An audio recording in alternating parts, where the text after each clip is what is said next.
کجاستی؟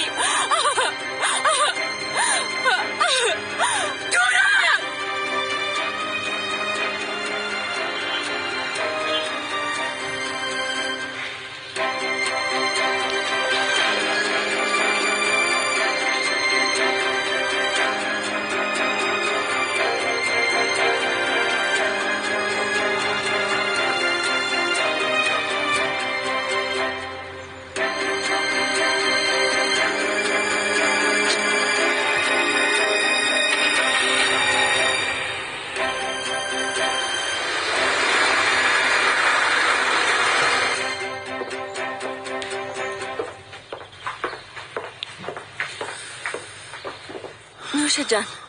زنده باشی.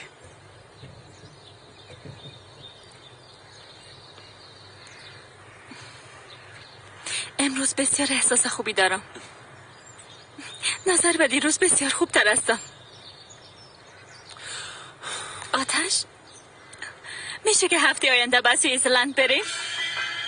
نظرت چی است؟ بهار تو خو میفهمی که ما چقدر میخوایم که همراهی تو با شما یک خانواده بسازیم. ما تو را بسیار دوست دارم و در زندگی بدون تو درباره هیچ چیز فکر نمی کنم. بهار جانم، دیروز میخواستم امرایت گپ بزنم اما نشد. بله ما باید یک گپ مهمه برات بگویم. درست است، میشنوم. چی شده؟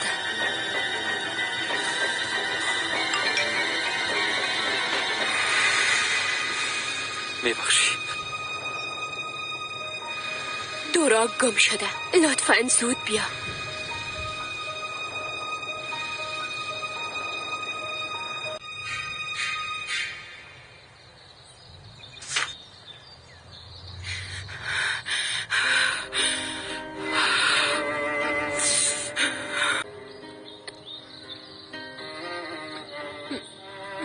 تو خوب هستی؟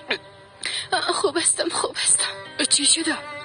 چیزی نیست، اینا سرم زیاد فشار میاره. افسون اتهان بیا ملاقاتی داری.